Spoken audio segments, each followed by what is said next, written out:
आपल्या दर्शकांच्या काही क्वेरीज आहेत तर त्या आपण या व्हिडिओमध्ये पाहूया। आपल्या एका दर्शकाने कॉमेंट्स करतायत, माझे डॉक्युमेंट्स एमपी मध्ये आहेत, एसीबीसी निघेल का? हे बघा, एसीबीसी साठी जो आहे मानक दिनांक ओबीसी ला जसा 1967 आहे तोच म्हणजे एसीबीसी आता जो मराठा आरक्षणचं विधेयक पास करण्यात आलंय, आता त्याला ज्यावेळेस कायद्याचं स्वरूप येईल आणि ते सुरू होईल तर त्यावेळेस मात्र तुम्हाला एसीबीसीचा जर तुम्हाला मराठा म्हणून जर तुमचा कास्ट असेल आणि मानक दिनांक 1967 पूर्वीपासून तुम्ही महाराष्ट्राचे कायमस्वरूपी रहिवासी असेल तरच म्हणजे आणि मराठा जातीलाच म्हणजे तो आरक्षण मिळणार आहे। नेक्स्ट क्वेरी आहे 2020 चा एसीबीसी आता पोलीस भरतीला चालू शकतो का? हे बघा, 2020 ला जो म्हणजे कायदा केला होता एसीबीसी तो म्हणजे सुप्रीम कोर्टाने रद्द केलाय। आता याला नव्याने जो आहे तो कायदा केलेला आहे। आता त्याचं नाव एसीबीसी असणार आहे किंवा कसं, ज्यावेळेस तो कायद्याचा त्याला स्वरूप येईल त्यावेळेस त्याचा जो काय म्हणजे त्याला नाव देण्यात येईल त्या कास्ट सर्टिफिकेटला त्या अनुरूप तो होईल। तर तो म्हणजे सध्या तरी चालणार नाही आणि त्याच्यासाठी तुम्हाला नवीनच म्हणजे कास्ट सर्टिफिकेट काढावं लागेल, कारण त्याची जी कास्ट सर्टिफिकेटची आउटवर्ड नंबर आणि जे इश्युइंग डेट आहे ती महत्वाची, कारण 2020 ला काढलेला तर तो जे ते सर्टिफिकेट म्हणजे सुप्रीम कोर्टातनं रद्द झाले। मग आता तुम्हाला जो म्हणजे एसीबीसी सर्टिफिकेट आहे तो आता जो नवीन कायदा होणार आहे त्याच्या अनुरूप त्या डेटच्या नंतरचेच म्हणजे दाखले तुम्हाला काढावे लागणार आहेत, म्हणजे तुम्हाला पुढे अडचण येणार नाही। त्याचप्रमाणे एक क्वेश्चन आहे, एसीबीसी नाही पाहिजे ईडब्ल्यूएस जमल का?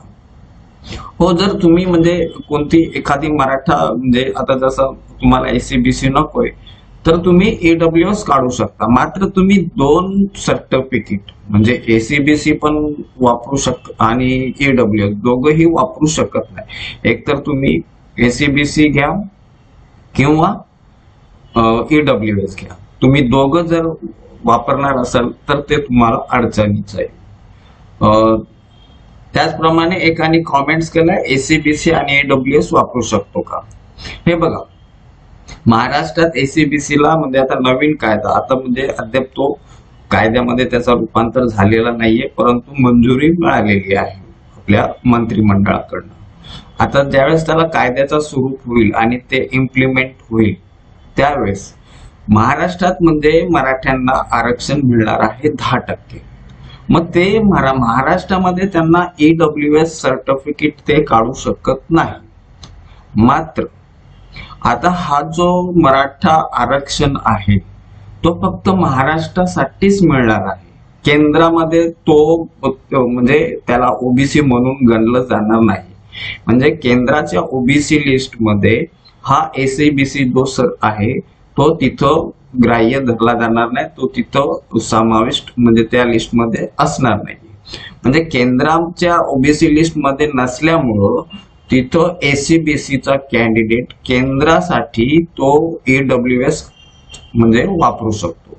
म्हणजे सेंट्रल ईडब्ल्यूएस आपण ज्याला थोडक्यात म्हणूया, तर सेंट्रल ईडब्ल्यूएस काढून तो तिथं म्हणजे तो वापरू शकतो। म्हणजे फॉर एक्झाम्पल आता तुम्ही महाराष्ट्राचा एसीबीसी आहे आणि एमपीएससी साठी बसत असाल तर तुम्हाला महाराष्ट्रात मग एसीबीसी वापरता येतो, परंतु ईडब्ल्यूएस मग वापरता येणार नाही। आणि आता यूपीएससी ला जर तुम्ही बसणार असाल तर केंद्रामध्ये तर एसीबीसी नाहीये, ओबीसी आरक्षण नाहीये, मग त्यावेळेस तुम्ही तिथं यूपीएससी साठी ईडब्ल्यूएस वापरू शकता।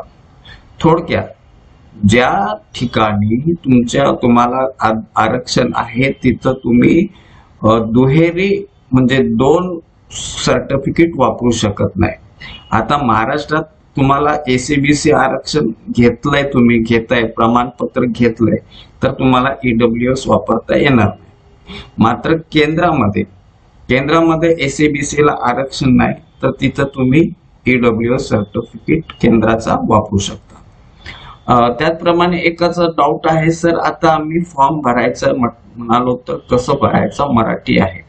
हे बघा, मराठा जर तुमची जात असेल तर तुम्ही ते आता मागच्या वेळेस एसीबीसी महा ई सेवा केंद्रातनं पण तुम्ही भरू शकत होता, किंवा तुमच्या तहसील कार्यालयाच्या सेतू केंद्रातनं पण तुम्ही भरू शकत होता, किंवा तुम्ही आपल्या सरकार पोर्टलवरती पण म्हणजे अप्लाय करू शकत होता.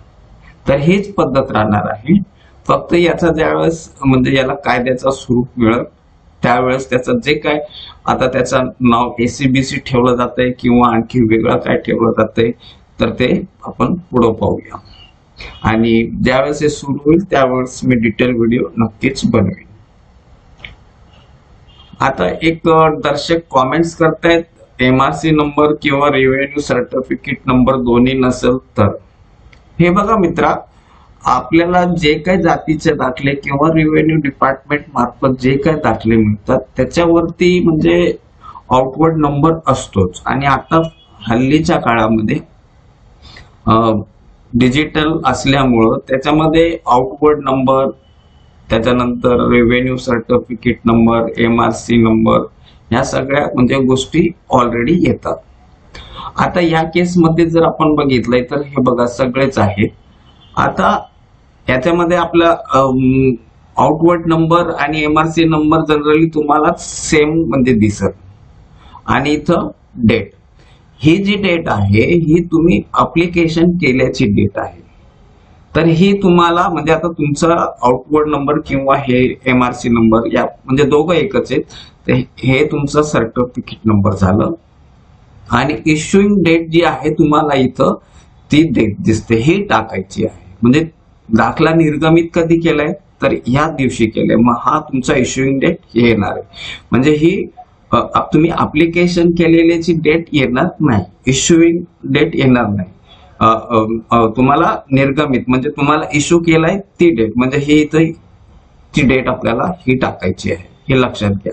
आणि कोणी इश्यू केलंय तर इथं तुम्हाला त्या ज्यांनी इश्यू केलंय त्या अधिकाऱ्याचं म्हणजे डेसिग्नेशन मिळतो. आता जसा कास्ट सर्टिफिकेट हे जनरली सब डिव्हिजनल ऑफिसर म्हणजे आपण ज्यांना प्रांत अधिकारी म्हणतो, तर इथं त्याचा क्लिअर लिहिलेला असतो issued by so and so. म्हणजे कास्ट सर्टिफिकेट नंबर हे आता तुमचा एमआरसी नंबर येईल, डेटेड तुमचा हे येईल आणि इश्यूड बाय मग इथं त्याचा डेसिग्नेशन लिहिलेला असतो. तर या प्रकारे तुम्हाला करायचंय.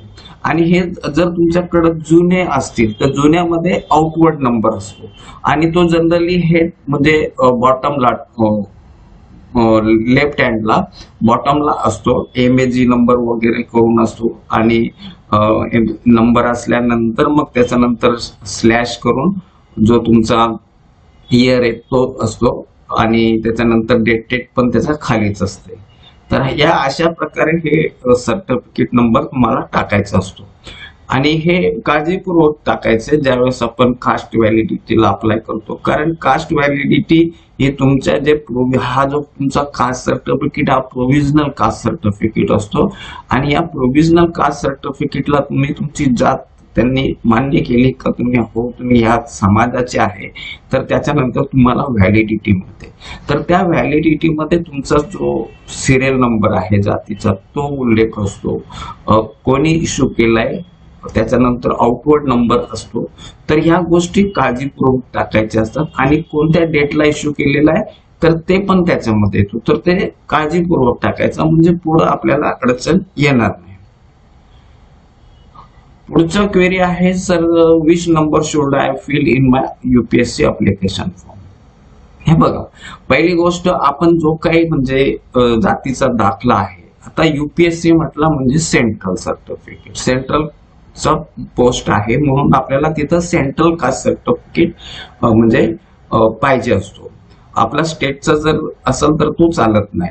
आता जनरली जे काय एससी एसटीचे जे म्हणजे स्टेट आणि सेंट्रलचे फॉर्मॅट एकसारखेच आहेत, परंतु जर म्हणजे वेगळं असेल, स्टेटचा फॉर्मॅट वेगळा असेल, सेंट्रलचा जर म्हणजे काही ठिकाणी जुन्या असतील तर त्यावेळेस ते कन्फर्म करून घ्या की आपलं कास्ट सर्टिफिकेट हा सेंट्रल कास्ट सर्टिफिकेट फॉर्मॅटमध्ये आहे किंवा नाही. जर तुम्ही हा UPSCचं म्हणजे अप्लिकेशन फॉर्म भरत असाल तर, किंवा आता हे MPSCचं जर भरत असाल तर मग आपल्याला इथं स्टेट महाराष्ट्र स्टेटचा कास्ट सर्टिफिकेट पाहिजे. आता इथं जो तुमचं हे बघा, इथं आउटवर्ड नंबर तुम्हाला इथं जो आहे तो आणि MRC नंबर सेम आहे, म्हणजे तुम्ही MRC नंबर किंवा आउटवर्ड नंबर म्हणून पण मेन्शन करू शकता जर तुम्हाला तिथं बाय हँड लिहायचं असेल तर MRC नंबर किंवा आउटवर्ड नंबर लिहून तुम्हाला ते नंबर टाकायचे. डेट कोणत्या डेटचा आहे तर ही तुमची अप्लिकेशन डेट आहे, ही नाही टाकायची. तुम्हाला ही आउटवर्ड नंबर म्हणजे आउटवर्ड ज्यांनी केलेलं आहे तर ते नंबर म्हणजे ती डेट टाकायची. आणि डेसिग्नेशन तुम्हाला इथं लिहिलेलं आहे कोणी म्हणजे तुम्हाला इश्यू केलं, इथं सब डिव्हिजनल ऑफिसरने इश्यू केलाय म्हणून इथं issued by sub divisional officer. या प्रकारे तुम्हाला हे अप्लिकेशन जे आहे फिलअप करायचंय. नेक्स्ट क्वेरी आहे sir, Kunbi Maratha caste certificate आले आहे परंतु माझं ऍडमिशन सध्या SY-BA second year batch of आर्टला आहे, तर मी कास्ट व्हॅलिडिटी सर्टिफिकेट कसं काढू? हे बघा, आता SY-BA किंवा FY-BA साठी जे आहे कास्ट व्हॅलिडिटी जनरली म्हणजे आपल्याला ते देत नाही. कास्ट व्हॅलिडिटी ही जे व्यावसायिक अभ्यासक्रम आहे, प्रोफेशनल अभ्यासक्रम असतो, त्याच्यासाठीच म्हणजे आपल्याला त्याची गरज असते आणि आपण अप्लाय करू शकतो. तर तुम्ही आता समजा तुमचं ग्रॅज्युएशन कंप्लीट झाल्यानंतर जर तुम्ही व्यावसायिक अभ्यासक्रमासाठी जसा लॉची CET असते, ती CET देऊन तुम्ही ज्यावेळेस लॉ कॉलेजला ऍडमिशन घेतात तर त्यावेळेस तुम्ही कास्ट व्हॅलिडिटीसाठी अप्लाय करू शकता.